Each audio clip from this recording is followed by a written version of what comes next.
helicopters roaming around Sacramento is normal. Like, that's normal. Police sirens whirling off anywhere is normal.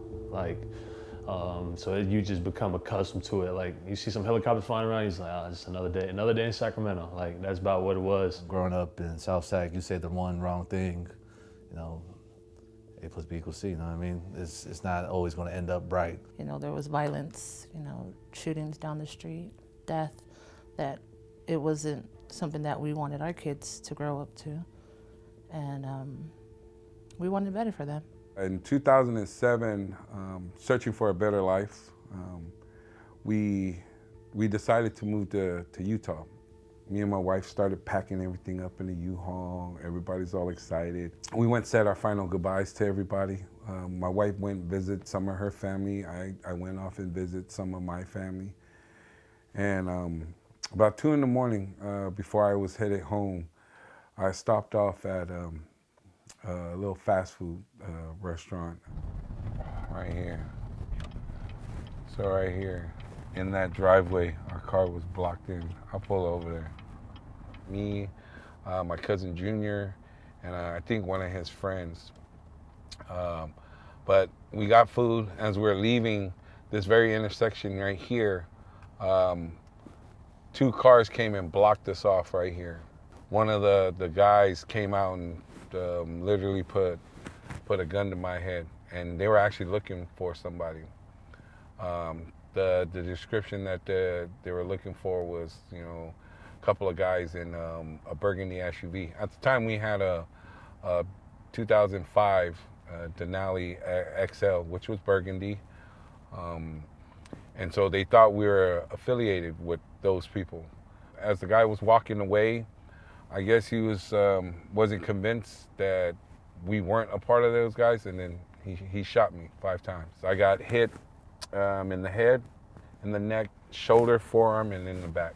Yeah, when the cops came, I think there was like over 30 rounds fired into our car. I felt bad and guilty. The only thing that came to mind what to do was, believe it or not, I called my wife, and I called her, and I told her sorry, because I didn't know if I was gonna make it. But, yeah. I don't even think that we shared this story together until now. How much it hurts.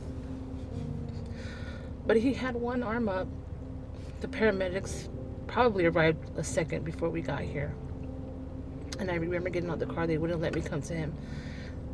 The crazy thing is, they kept telling him to lie down, and he says, I can't breathe. I need to sit up so I can breathe. And the only way that I could breathe was on my hands and knees with the blood coming out.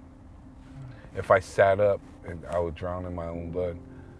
So I was, once I figured that out, that I just had to bend over so that I can breathe, so the blood can come out. That's when I thought I felt I had a fighting chance to survive. But it was scary, man. Like, hearing your dad bleed out. My last time, like, hugging my dad, like, it hurts me now just thinking about it, really. And like, even though he's still here. It's just tough. As a kid, seeing our dad like that in such a low state. Cause no, I imagine my dad, he's big, proud, strong guy. And seeing him like that as a kid, it made us both scared. We always had family near us. And Harry was always there, and I was always there for Henry. Definitely one of those experiences I'd never want to happen to nobody, but I'm grateful it happened, and my dad's still here with us, because now, like, I cherish, my dad so much more. And, I don't take nobody's life for granted, because, I don't know where I would be without him and my mom. It just makes me, cherish it so much more. It makes me want to go so much more harder for my people, because, like I said, like, California in general, you can get your life taken away so quick, and you just got to make every single memory you can with the people you have. Harry's always been, I guess you could say, the life of the party type of guy. Like, he always wants to talk to people. he's always super welcoming with it. Everywhere we go, anytime I got invited somewhere, my dad will make sure he's like, your brother's invited too, you know that, right? I'm like, of course. So me and Henry's always had that bond to where if it's me, it's you. If it's you, it's me. There's 8 of us total, including my parents, there's 10. Everywhere we go, like if we're together, if we're doing something together, it's a party of 10. So like we definitely rolling deep, I ain't gonna lie. We rolling deep. It was definitely tough, but it was fun. Like having so many people around, having the house full all the time, you really don't get no peace for real. And you know, I wouldn't trade my siblings or like what we went through or how many I have for anything in this world. So it's a lot. It's definitely a lot, but it's super fun. I'm Samoan and my wife is Tongan. So both of our cultures, both Samoan and Tongan, they're very big on faith and big on family. I was not a sports person. So when it came to sports, I couldn't tell you how to catch a ball if my life depended on it. When I was little, probably the first sport that was introduced to me that was actually coached, I was being coached, was baseball, and I loved baseball. I ended up playing all 3 in high school, baseball, basketball, and football. But my dad had like a D1 scholarship to San Diego State. Yeah, so he was a pretty big time football player in South City and in Sacramento when he was moving back and forth. Football is like the best tool to teach life lessons. Comes with struggles, comes with heartache, comes with pain. And through all that adversity, the only thing that you can do to persevere through any of that is hard work and continue to work. No matter how many times you fall, you gotta get back up and keep going at it. And that's life. You know, my dad used to tell me we're gonna use football as a way to education, to be able to educate yourself, to be able to get free education, because football's not gonna last forever. To teach them these life lessons, football became like the most important thing to me because it was one of the things that I understood. And it was one of the things that came so natural in how to teach Henry using these tools. He used to wake us up about 6:30, 7 o'clock, make us do 100 push-ups, 100 sit-ups, 100 squats, and then like 100 crunches. Like I'm talking about like we 6 years old doing this. And we'll go to school, do what we gotta do at school, then we'll come home and then relax for a little bit, eat lunch. You used to hear his truck pull in, the gate open, him pulling in, like he used to make a beeping sound, so like the truck go beep, beep, beep. And then me and Sos be like, oh man, like he's here. I swear, we used to run the block, run a mile. Like, okay, like, this is all the workout for today. Run a mile, come back, all right, put your cleats on, we're going to the field. Then we'll go to the field. So, and then they'll just keep on running till they get here where they normally work out, where I'm standing out waiting for them. This right here, this is where the beginning of their football training started, at this little park here, right in the middle of all the chaos, you know. Right here, this is the 3200 block, 32nd Street in Loma Verde. Back in those times, this was a very, very rough area. If you weren't from this area, everybody knows. Everybody knew who belonged here and who didn't. So it was very tight-knit back then. I mean, at first it was great, right? Because we're outside having fun, kids running around. I'm thinking, oh, good, didn't let the kids run around. And then after a while, you know, it just kind of became a routine. And then it got hot. We're outside. You know, it got cold. We're outside. And I'm like, what are we doing? I'm 10 years old, and Henry's like 8 years old. He said, okay, sprint up the hill, come back. All right, now we're gonna do ladders up the hill, come back. I'm like, and they do cones, we do drills, all going uphill. And I was like thinking in my head, I'm like, this has to be child abuse. This has to be. Like some steep old hills, I'm talking about like, not no baby, I'm right here, like you gotta crawl up there. In my mind, I'm like, all right, I just have to master this for like a month, and it's good. Next month, he has a totally different set of drills. Next month, totally different set of drills. And then next month, he's like, all right, now you're gonna do the ladder with bands on. I was like, why? Why? He'll just run you to the ground, like try to break you. Like his biggest thing was trying to break you. Like if he can break you, anybody can break you. So that was his biggest thing, like just to keep pushing us mentally. And no, I hated it, I ain't gonna lie. Like I swear, I hated it for a while. But then I started seeing myself progressing. I was like, yeah, okay, let's get it. I used to play with like kids older than me. Like I was always playing up. Like that was my dad's biggest thing. Like like my son's got to play up. Like if he wants to be good, he's got to play up. I used to get like dragged around, tossed around by the older guys. Henry had 2 left feet.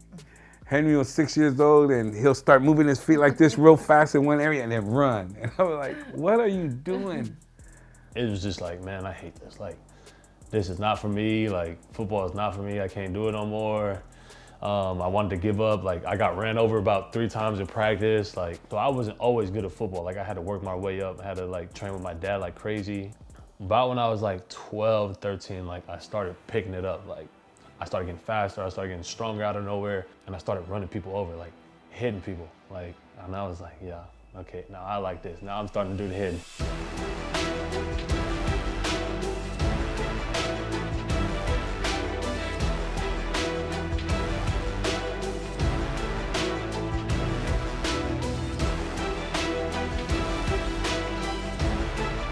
As he started growing older, I started coaching at De La Salle. During that time, Henry was a freshman still in Sacramento. I talked to his father more than a few times about this kid needs to come and play on a bigger stage. He needs to come to a school like De La Salle. One of the top premier programs, if not the top premier program in school history, like in all of high school football, period. Went on a win streak for 151 games. That's when Coach Ladisher was there. You go around and you say, hey, like I went to De La Salle, like everybody knows about it. And it was just built from that tradition to where it's a brand you can take anywhere. Soon he got over there and I'm coaching on the junior varsity level at De La Salle. We were doing our best to try to hide him and try to keep him down at junior varsity level for as long as we can. But I knew it wasn't going to work. The coaches knew it, our whole staff knew it wasn't going to work. It was just a matter of time. I was on one side of the field with the varsity football team, and on the other side of the field was the JV football team. And you know, we didn't know who Henry was or anything like that. And I watched one play, and I went, other side of the field. And I didn't know how to say his name or anything like that, but I saw one play and I'm like, that is not a JV football player, and he was a sophomore at the time. I was so used to like having the spotlight on me. I was so used to being the guy, like making all the touchdowns, making all the tackles. Like when I went to De La Salle, it was like, no, you do your job and do it to the best of your capability. And like if we all do our job together, like we're gonna have the outcome we want. If you're capable to play both ways and Coach Ball needs you to, like, you're gonna play both ways. He just caught on so quickly, and anytime we'd give him anything defensively, he just immediately knew what to do. And then he was such a dynamic athlete. This is high school, and a lot of our guys go both ways. We're like, I think we should give Henry a try at running back. The third game is when I like was having like crazy amount of blocks, and then the next week after that, like I started rotating on defense because like I guess my physicality took Coach Ball. Started rotating on defense, and then we played East. I didn't start that game, but you know, I got subbed in and thrown in the fire. You know, we were losing, and they threw me in there. And then after that, like, the ball started rolling. Look at Henry To'oTo'o.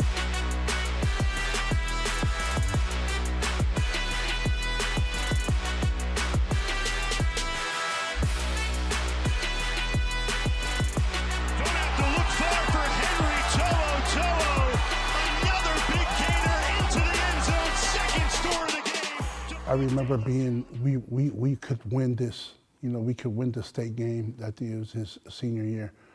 The night before the state game, the actual game, we lost him to an injury. It was such a freak accident, like just happened out of nowhere during a walkthrough. Then I just made one wrong cut, and then, you know, I got a Jones fracture. It was my 5th metatarsal, so like basically where your pinky toe is. It was like the air got let out of the balloon. Everyone's like, Coach, is Henry gonna be okay? Is Henry gonna be okay? And I remember talking to his dad and him. I'm like, Henry, your future's set. You know, I remember him asking the doctor. He's like, there's not gonna be future damage, right? And he's like, no, we can secure it, we can stabilize it. It's just gonna be, pain management, and you're not gonna feel like you're at full strength. And Henry was essentially like, then what are we even talking about? I could sit here and say, would you have sat out if I said no? He probably wouldn't have anyways, because he knew that his dad also was like, okay, Henry, this is something that we know you've been waiting for, and you're on a big stage right now. Why wouldn't I allow you this? Those guys meant so much to me, and that game And that opportunity that we had as a team meant so much to me that like I couldn't just let a foot, you know, stop me from playing. Henry's a grinder. He's gonna grind for you. He's gonna lay everything out for you. He doesn't know how to say no. He doesn't know how to give up. If Henry's out there and he considers you a brother, or if you're with him, he doesn't know how to leave you behind. He doesn't understand that. That doesn't process in his head. You know, that's who Henry is, man. You know, I love him for that. Hey, way too fast. I gotta go, I'm in the zone, foot on the gas. Yeah. GPS, I got goals, I know where to go, so I never crash. Hey, way too fast. I gotta go, I'm in the zone, foot on the gas. The recruiting process was definitely tough. Like, I ain't gonna lie, me and my parents used to butt heads. Like, because like I wanted to go where I wanted to go, and my parents wanted me to go somewhere else. That part, I wanted to strangle that kid, you know? It was just trying to decipher like the real from the fake. Like, what do you really mean? Like, what coach really loves you and wants you for you and like want to see you develop and go to the next level? You're gonna have multiple phone calls every day unless you kind of narrow down where you're kind of thinking. And over the conversations that he had with his family and over the conversations he had here, I think he was able to narrow it down to a real simple thing. He wanted to go where he knew he was going to be really challenged, and that's why he wanted to go to the SEC. At the time, Jeremy Pruitt was at Tennessee. And if you're an Alabama fan or know anything about Alabama football, you know, Jeremy Pruitt's a pretty good coach, man. He's a solid guy. Early in the recruiting process, me and Henry came up with a game plan. We're not going to chase the college. We're gonna find and chase a coach, the coach that is gonna bring out the best in Henry, not only on the field but off the field. And it's a very full-time job to be a college athlete, and he wanted to spend his time with people that he felt very comfortable with, and you know, he went with coaches that he had a real connection with. Going through, it was really about the relationship with him and his family. I mean, I would go out there and I'd spend all day. I mean, incredible amount of time. I think one time I took a nap on their couch, so they were pretty good to me. I mean, we'd go and, you know, go hang out, and it was a lot of fun. I'd drop by the high school and go see his dad at work, and I was all over the Bay Area.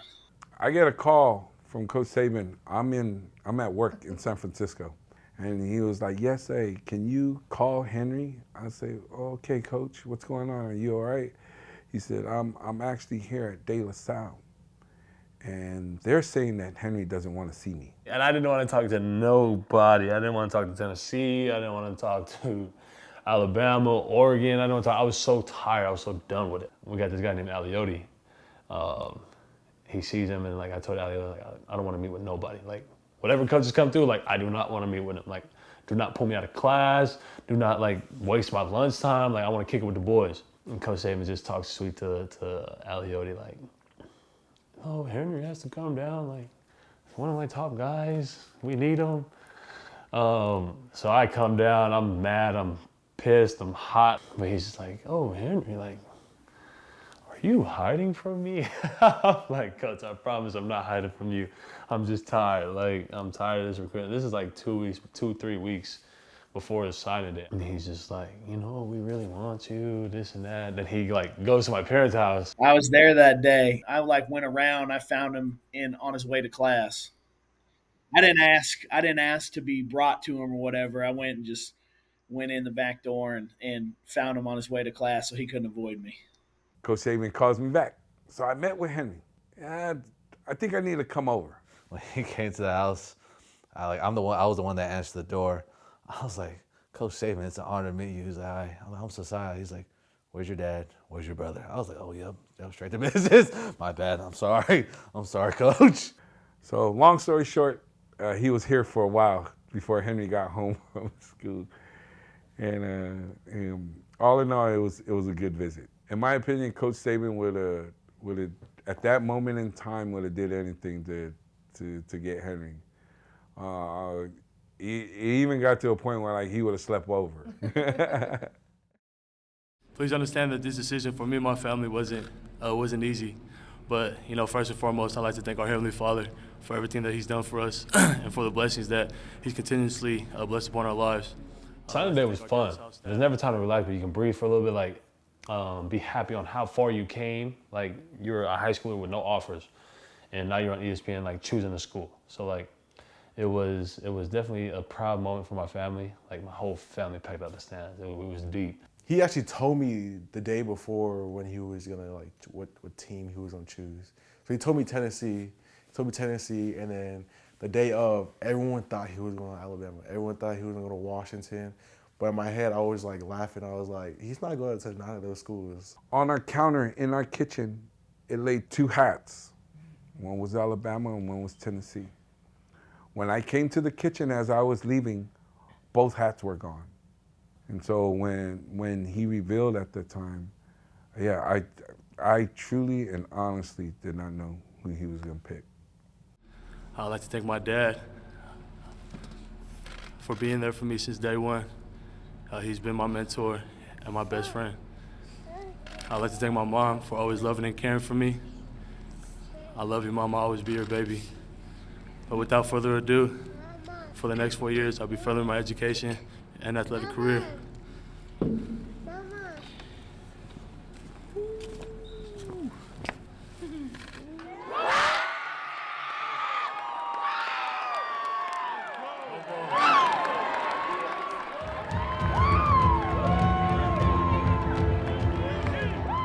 At Alton Credit Union, you can score big with our fixed rate credit card.